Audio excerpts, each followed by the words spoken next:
묵도함으로 6월 27일 주일 예배 시작하겠습니다.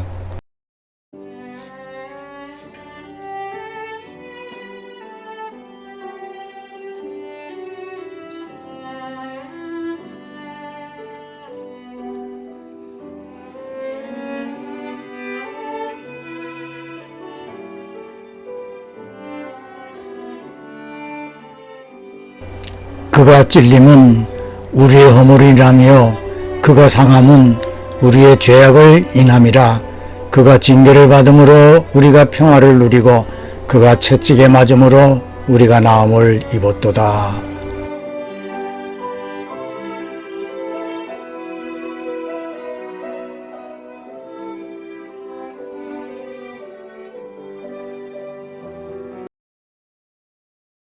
기도하겠습니다.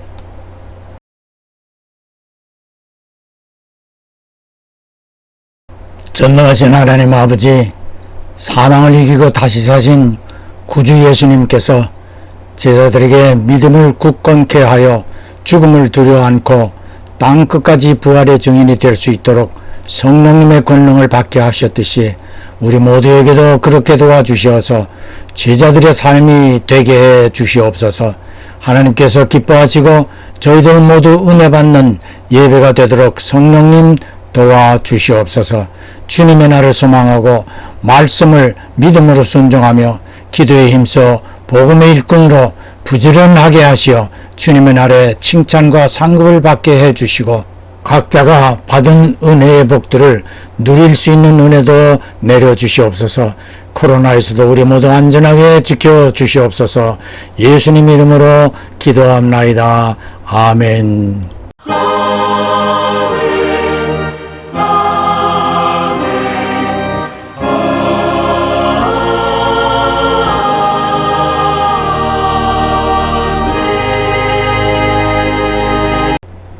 찬송가 455장 주 안에 있는 나에게.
오늘의 복음 사무엘상 17장 47절.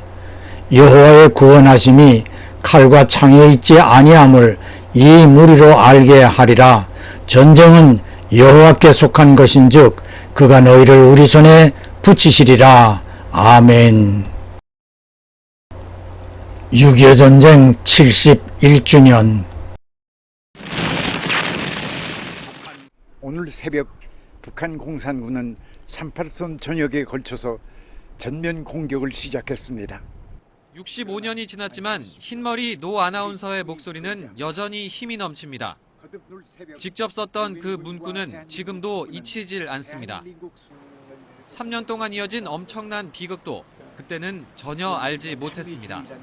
군하고 공산군하고의 그 교전이 여러 번 보도됐죠. 또 그런 거겠지.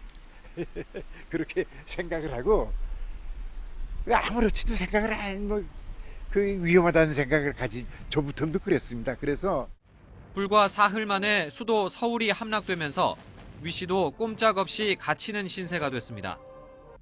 동료 선후배들이 인민재판으로 처형됐지만 위 씨는 천만다행으로 목숨을 건졌습니다. 그리고 1950년 9월 28일 인천 상륙작전 후 국군과 유엔군의 서울 수복 소식을 가장 먼저 알릴 수 있었습니다. 1950년 6월 25일 주일 새벽 북한군이 기습 쪽으로 38선 전 지역에서 남침을 하여 동족 간의 전쟁이 시작되었고, 남침 소식을 당시 중앙방송 현 KBS 아나운서이던 93세의 로스앤젤레스 거주하는 위진록 씨가 처음 라디오로 보도하였으며, 위 씨는 YTN에서 당시의 목소리를 재현하며 6.25에 관한 회고담을 이야기하는 영상을 보셨습니다. 그의 이야기처럼 당시 38선에서는 수시로 작은 전투가 빈번하게 일어나 처음에는 전면전이라고 생각하지 않았다고 하였습니다. 그러나 얼마 안 되어 38선 전 지역에서 북한이 전면전 양상으로 남침을 한 것이 알려지며 전날 밤 숙직을 하였던 위 아나운서가 처음 남침 사실을 보도하게 된 것입니다. 이렇게 시작된 6.25 전쟁은 3년이나 계속되어 수많은 인명피해는 물론 엄청난 국가적 손실을 입게 하였습니다.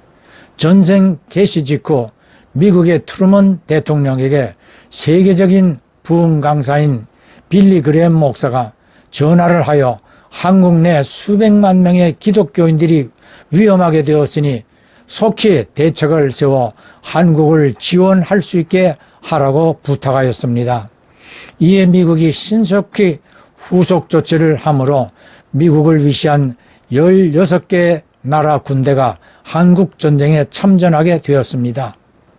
이때 우리는 부모님이 대구에 있던 미국 북장로교 선교부의 지원으로 경상북도 일원의 교회 개척을 위한 전도사로 사역하게 되어 경북 성주군에 가 있을 때였습니다. 유튜브를 통하여 방영한 부모님의 교회 개척 이야기인 내 평생 소원 이것뿐 1회에서 18회를 아직 안 보신 분들은 이 영상을 꼭 보시기 바랍니다. 한국 교회 근대사에 기억되어야 할 귀한 사역자의 이야기입니다. 사역을 시작한 지 얼마 안 되어 전쟁이 일어났고 우리는 다시 대구로 가서 전쟁 상황을 살펴보면서 부모님은 로방전도를 하였습니다. 2개월 남짓하여 경상도 일원만 남고 국토 대부분이 북한군에 점령당하였지요. 정말 전면전 이후 대한민국이 존폐의 위기에 처하게 되었습니다. 낙동강 방어선에서 최후의 결전들이 벌어졌고, 이때 한국교회는 나라를 위하여 금식하며 하나님께 이 나라를 구원해 주시라고 부르짖었습니다. 교회마다 오늘 예배 찬송인 주 안에 있는 나에게 딴 근심 있으랴, 내 앞길 멀고 험해도 나 주님만 따라가리, 한없이 이 찬송을 불렀습니다. 아마 한국교회가 이렇게 간절하게 하나님께 부르짖은 사례는 일제 36년 치하였어도 볼 수 없는 처절한 기도의 시기였다고 할 수 있겠습니다. 오늘 본문은 다윗이 골리앗과 싸움을 하면서 골리앗에게 하는 말입니다. 블레셋 군대의 장군인 골리앗은 거인이었고 다윗은 왜소한 최고의 소년이었기에 아예 싸움이 될 수 없는 상대였지요. 그러나 다윗은 골리앗이 못 오가는 하나님 이름을 의지하고 골리앗 앞에 섰다고 말하였습니다. 그리고 하나님께서 골리앗 네 목숨을 내 손에 붙이실 것이니 네 목을 베고 너희 군대를 몰살시켜 새와 짐승의 밥이 되게 하여 이스라엘에 하나님이 계신 것을 너희 눈으로 보게 하실 것이다 라고 하며 전쟁의 승패는 여호와께 속한 것이라 하나님 손에 달려 있다고 크게 외쳤습니다. 그와 동시에 몸을 빠르게 움직이며 돌 팔매질로 골리앗의 이마를 적중시켜 쓰러뜨리고 달려가 골리앗의 칼을 들어 그의 머리를 베었으며 이에 이스라엘군은 블레셋군을 괴멸시키게 됩니다. 싸움에서 이기고 지는 것은 힘을 기른 싸움에 능숙한 자가 이기는 것이 우리들의 상식입니다. 그러나 다윗과 골리앗의 싸움을 통해 하나님의 간섭이 다윗의 경우에서처럼 이기게 할 수 있음을 성경으로 우리들이 알게 해 주시었습니다. 6.25 전쟁은 사전에 많은 준비를 해온 북한에 비하여 우리 한국은 이제 시작에 지나지 않는 하찮은 수준의 국방력이었었지요. 그러나 빌리그리암 목사를 사용하여 미국 대통령을 움직이게 하고 재빠르게 유엔 안보리에서 유엔군 파견을 의결하려 할 때에 소련이 의결에 불참함으로 유엔군의 한국전쟁 참전이 결정되었습니다. 그런데 이보다 7개월 전에 남노동당 서울시당 홍인표가 오제도 검사에게 체포된 후 오 검사의 청빈함에 감동하여 전향하면서 16명의 당 핵심 간부를 모아 김일성과 박은영의 잘못된 정책을 폭로하고 모두 오 검사에게 전향서를 써주었으며 이들은 수하들을 통하여 남노당 당원 33만 명이 전향하게 합니다. 이후 군부 조직원 등 300여 명을 체포하였고 이로써 남노당 조직이 와해되었지만 이러한 일을 모른 북한군이 6.25 남침 후 서울에서 3일을 지체하며 남노당의 봉기를 기다리는 실책을 범하게 되므로 국군은 전열을 재정비할 귀중한 시간을 얻게 되었습니다. 경상도 이름만 남아 최후의 방어선인 낙동강을 사이에 두고 공방전이 교차되고 있을 때에 메가더 사령관의 인천 상륙 작전이 성공하므로 전세가 뒤바뀌게 되어 유엔군과 국군은 9월 28일 서울을 수복, 계속하여 북상하고 일부는 남하하여 북한군을 앞뒤에서 압박하게 됩니다. 이에 북한 패잔병들은 태백산맥을 타고 밤을 이용 퇴각하게 되지요.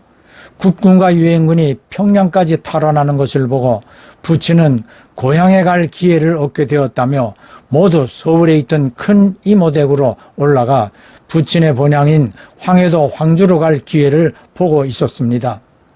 그런데 중공군의 전쟁 개입으로 전황은 다시 국군에게 불리해집니다.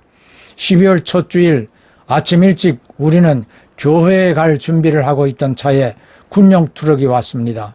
영문을 모르는 어린 우리는 차에 올라타 좋아하고 있는데 어른들이 이불 보퉁이 몇 개와 살림살이 그리고 옷가지 보퉁이를 급히 가지고 나와 우리 6남매와 부모님은 트럭에 타고 청량리역으로 갔습니다. 백차든 화차든 올라갈 수 있는 곳은 다 올라탔다.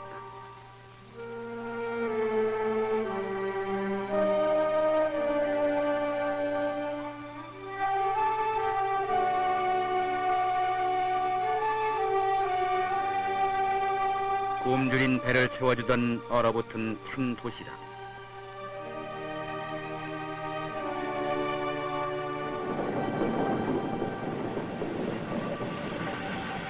파통연기와 뿜어대는 전기에 견뎌야만 했다. 얼어붙는 아기 얼굴을 자기 얼굴로 녹이려는 엄마의 모자, 두려움과 겁에 질린 아이들의 눈망.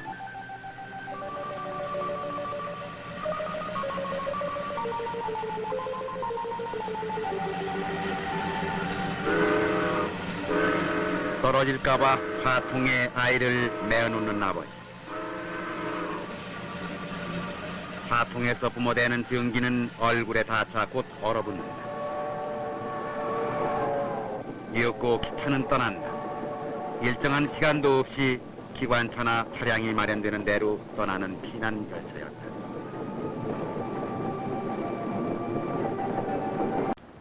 이미 불리한 전황으로 피난해야 함을 알고 수많은 사람들이 진보퉁이를 이고 메고 소달구지에 싣고와 남행열차 칸칸마다 이미 피난민들로 꽉 차 있어 열차 지붕에 올라가 자리를 잡으려고 아우성이었습니다. 우리 8식구도 간신히 어느 열차칸 지붕에 올라가 자리를 마련하였으며 며칠간 출발을 기다리다 기차가 천천히 남쪽으로 달려갑니다. 나중에 알게 된 일로 군용트럭은 큰이모 사돈댁 아들이 군인이어서 우리를 피난케 해주었다고 하였습니다. 그때까지도 우리는 피난을 다시 해야 할 정도의 상황인 줄도 모르고 있었습니다. 가다 서다 21일 만에 대구 입구 자갈마당 부근에서 열차가 멈췄고 그곳에 내려 철로가에서 가마니를 주워와 움막처럼 만들어 추위를 피하며 숙소를 구하려고 미 선교부 주선으로 대구 제1교회를 찾아가신 부친을 기다렸습니다. 다음날 우리는 그 교회 장로님의 과수원 내 빈집을 얻어 그곳에서 한동안 머무르게 됩니다. 이때 모친은 만삭으로 피난열차 지붕에서 21일 넘게 고생하시어 이 집에서 조산을 하였고 출생 2, 3주 후 영순이 위가 되고 야곡이라 이름 지은 여자 아기를 수송못 부근 가에 묻어 주었습니다. 당시 대구와 부산의 각 교회에서는 새벽 기도마다 국난을 당한 한국을 구원해 주시라고 구국기도회가 연일 계속되었습니다. 경남도지사였던 부산 초량교회 양성봉 장로는 250여 명의 피난민 교역자들을 이 교회에 숙식하게 해주자 전국에서 모여든 교역자들과 함께 8월 말부터 9월 중순까지 2주간 동안 박형룡, 박윤선 목사를 강사로 하여 구국 기도 집회를 하게 됩니다. 당시 이 기도회에 참석한 바 있는 정금균 장로님이 다음과 같이 증언합니다. 그때 사람들이 너무 많이 모여 예배당 문과 창문까지 모두 열어놓고 교회 마당에도 꽉 차게 모여 철야를 하며 24시간 교회에서 금식을 하면서 하나님께 울부짖었습니다. 부근에는 피난민들이 천막을 치고 이 집회에 모여들었습니다. 이때 동해바다 쪽 하늘에 무지개가 나타나 많은 사람들이 보고 하나님께서 이 나라를 구원해 주시는 징조라고 눈물로 감사하였습니다. 그리고 곧 유엔군이 증원되었으며 이후 인천 상륙작전이 성공하고 서울이 수복되면서 인민군이 퇴각하기 시작하였습니다. 바람 앞에 놓인 등불처럼 패망 직전의 나라를 위하여 교회가 금식하며 부르짖음을 하나님께서는 들으시고 이 나라와 이 민족을 일제에서 해방시켜 주신 것처럼 또 한 번 공산군으로부터 구원해 주시었음을 확신합니다. 성경은 분명하게 말씀하시기를 어떠한 형태의 전쟁이라 할지라도 하나님의 허락 없이 시작되거나 진행되지 않습니다. 그리고 전쟁의 승패 역시 하나님의 손안에 있습니다. 우리는 6.25 전쟁에서 직접 간섭하신 하나님의 구원의 역사를 성경에서 모세와 여호수아와 다윗을 도와 승리하게 하신 것처럼 분명히 알게 되었습니다. 할렐루야. 6.25 전쟁을 통하여 또 하나 우리가 하나님의 역사하심을 기억할 것이 있습니다. 우리들 피난민들의 궁핍함을 도와주신 사실입니다. 졸지에 고향과 집과 가족 친척을 떠나 타향살이를 해야 했던 피난민들에게 가장 절실한 것은 먹을 것, 식량이었습니다. 전쟁 중에 피난민들은 굶주림에 허덕여야 했습니다. 많은 전쟁 고아들이 생겨났습니다. 정부의 힘만으로 이들을 구휼할 수가 없었습니다. 유엔에서 식량을 지원해 주었습니다. 고아들을 모아 숙식을 해결해 주었습니다. 우리도 당시에 선교부를 통하여 미국 교회들이 모아 보내준 구호물자, 밀가루, 우유가루, 각종 옷가지를 지원받았습니다. 학교에서는 우유로 빵이나 과자를 만들어 급식에 주기도 하였지요. 영화로도 알려진 고아의 아버지 러셀 블레이즈델 미 공군 군목 대령이 일사후퇴 시 1,000명 고아 후송 작전으로 고아들의 생명을 구하게 해주었습니다. 이강훈 씨는 당시 13세로 9살의 여동생 손을 잡고 피난 행렬에 떠밀리며 남쪽으로 내려오던 중에 38 경계선 부근에 오자 미군들이 트럭에 아이들을 마구 태운 후 서울까지 데려왔다고 말하였습니다. 종로국민학교에서 미 제5 공군사령부 군목이었던 러셀 블레이즈델 대령이 서울시와 협조하여 고아원을 시작하던 때였습니다. 이 씨의 부모는 전쟁통에 돌아가시거나 공산군에 잡혀갔습니다. 이 씨는 당시 고아원 생활에 대하여 증언을 합니다. 아버지로 불리던 블레이즈델 대령은 매일 새벽 서울 시내를 돌아다니며 50여 명의 고아들을 트럭에 태워 데려왔고 큰 철통에 물을 받아 씻겨주고 의료검진도 해 주었습니다. 얼마 안 되어 1,000명이나 되자 부모가 있거나 10대 후반의 나이든 고아들은 어린 고아들을 위하여 내어보내기도 합니다. 12월 초 피난민 행렬이 대거 남쪽으로 이동하였습니다. 아버지는 여기저기 수소문하여 한국 공군이 12월 15일 상륙용 선박으로 시멘트 3,000부대를 운송하려는 것을 알고 협의 끝에 고아 후송을 해주겠다는 약속을 받아 당일 고아 950명을 인천 부두로 데리고 갑니다. 약속한 선박은 사흘이 지나도 오지 않아 아이들을 근처 학교로 옮깁니다. 난방시설이 안 된 학교에서 아이들이 백일해와 홍역이 돌아 8명이 죽었습니다. 아버지는 절박한 심정으로 제5 공군사령부를 찾아가 기적같이 텅 빈 사령부에서 작전사령관 로저스 대령을 만나 도움을 요청합니다. 그러나 총사령관 외에는 출격 명령 권한이 없다면서도 여기저기 전화로 알아보다가 C-54 수송기가 일본에서 대기하고 있으니 다음 날 아침 8시에 김포공항에 보내겠다는 말을 했습니다. 정말 기적이 일어난 것입니다.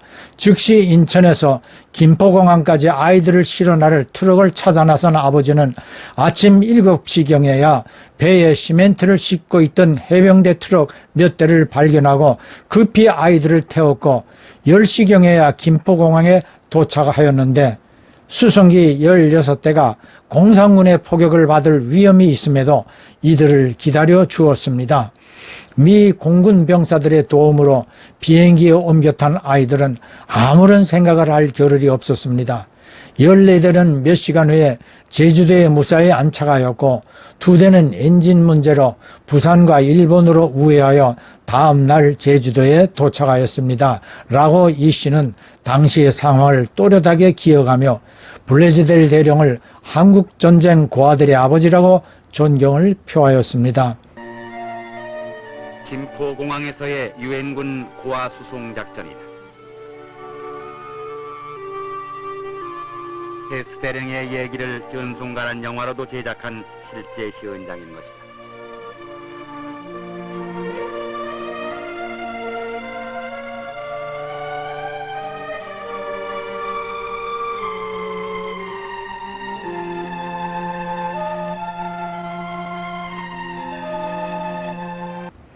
(1950년 12월 20일) 미 공군 군목이 전쟁 고아 1,000명을 군 수송기로 구출한 이 일은 고아의 생명도 귀하게 여겨준 미국 군인의 훌륭한 사례가 되었습니다. 이 외에도 한국 전쟁 중에 미국군 부대들은 1만 명의 고아들을 구출하였고 200만 불 이상을 걷어서 400개 이상의 고아원에 있는 고아 5만 4천여 명을 후원해 주었습니다. 많은 미군들이 가족, 친구, 친척, 이웃들에게 편지로 고아 후원을 부탁하였습니다. 저희도 미 선교부를 통하여 미국의 각 교회에서 보내진 후원금으로 교과서를 구입하거나 학비로 사용하며 공부할 수 있었습니다.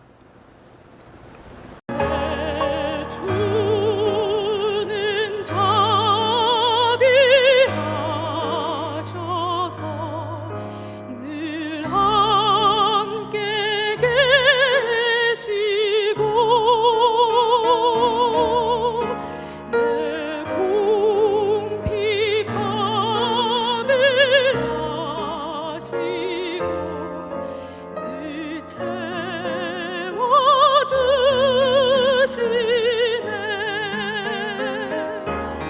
주님을 찬송하면서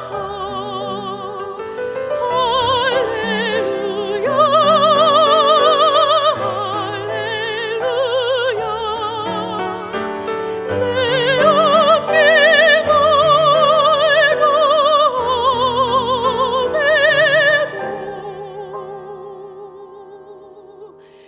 나 주님만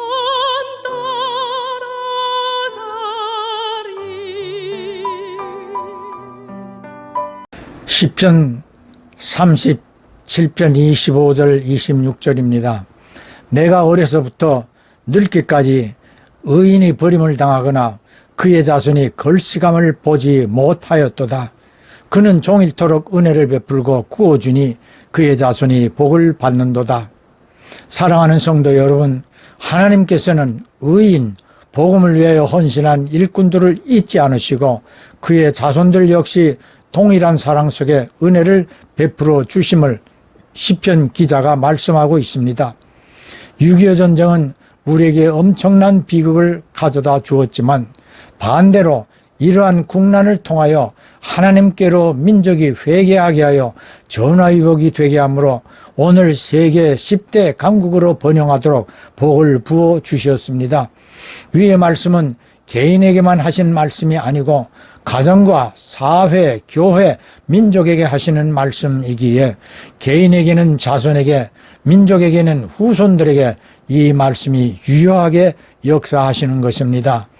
의인의 자식이 걸시감을 당하지 않는다는 말씀은 저희 부모님의 의로운 헌신의 대가로 우리 각 형제들에게 자손이 받을 복을 허락하시어 오늘에 이르게 됨을 우리 스스로 체험하며 살고 있습니다.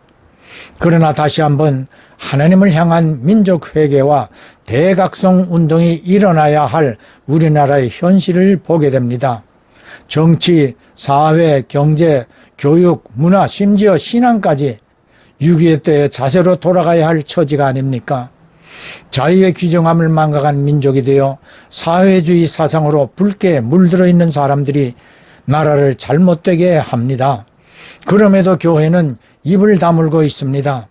성경에는 지도자인 왕들이 잘못하였을 때 선지자들은 하나님의 말씀으로 추상같이 질책하고 경고를 하였습니다. 선지자 역할을 하는 오늘날 교회의 사역자, 교회 지도자, 목회자들, 특히 대형교회 목회자들은 이 나라가 공산화로 가고 있음을 눈으로 보고 있으면서도 눈을 아예 감고 있습니다. 이사야 56장 10절 11절에 파수꾼들은 소경이여 벙어리 개라. 이 개들은 탐욕이 심하여 그들은 몰각한 목자들이라 자기 이익만 도모하며 라고 오늘의 교회 지도자들이 파수꾼의 역할을 포기하고 짖지 않는 개가 되어 자기 배만 불리고 있는 실태와 똑같은 모습을 묘사하고 있습니다.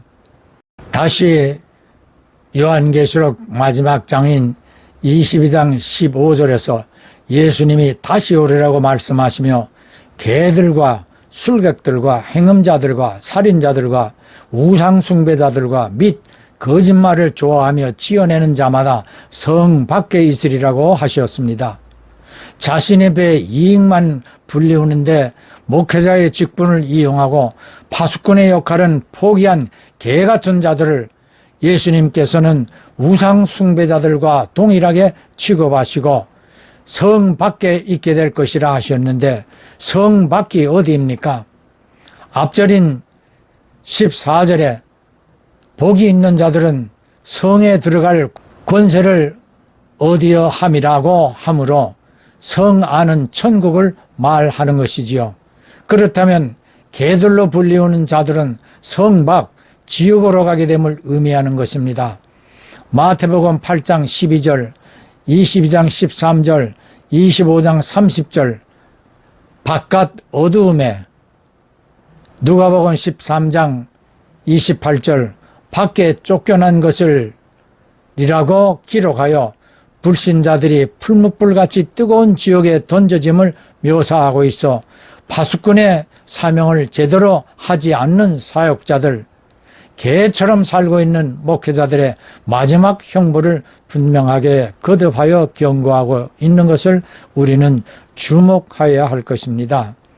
6.25 전쟁 직전 전면전의 징후가 수없이 보고되었습니다. 그러나 육군본부는 물론 대부분 수도권 부대가 주말에 휴가 외출을 허락하여 파수꾼들인 정찰부대 또는 최전선 부대의 보고를 묵살해버렸습니다.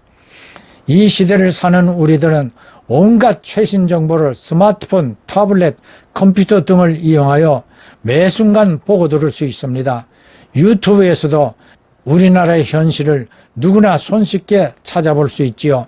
우리나라가 어떤 위기 앞에 놓여 있는지 초등학생이라도 알 수 있습니다. 유엔의 제재에도 불구하고 수단과 방법을 가리지 않고 북한을 도와주려는 생각으로 가득 차 있는 우리 정부와 집권 여당의 오만과 착각을 교회가 언제까지 못 본 채만 하려는지요. 또 한 번 6.25 같은 전쟁이 일어나야 정신을 차릴 것인가요? 그렇게 될 때는 다시 우리에게 기회가 주어지지 않을 것입니다. 나라를 위하여 교회가, 목회자들이 눈을 부릅떠 찢을 수 있는 파수꾼이 되도록 우리 모두 기도에 힘쓰기를 주 예수님 이름으로 간곡하게 당부드립니다. 예, 아멘, 할렐루야. 봉헌은 예배의 한 요소입니다.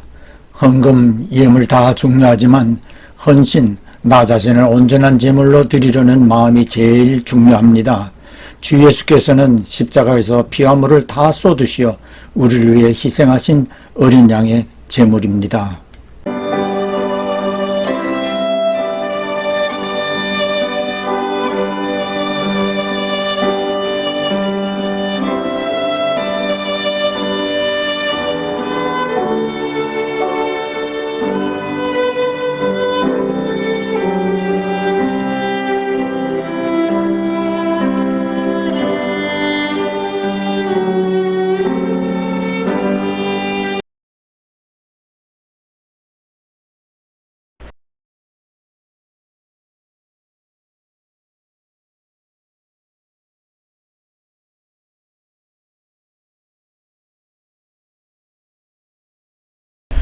부활하시어 하늘에 오르시고 하나님 우편에 계시다가 곧 다시 오실 구주 예수 그리스도의 한없으신 은혜와 하나님 아버지의 극진하신 사랑하심과 보혜사 성령님의 끊임없는 교통하심이 복음의 일꾼들로 충성하면서 주님의 날에 칭찬과 상받기를 꿈꾸고 소원하는 모든 성도들과 가정과 그 손이 하는 일들 위해 영원히 함께 하실지어다.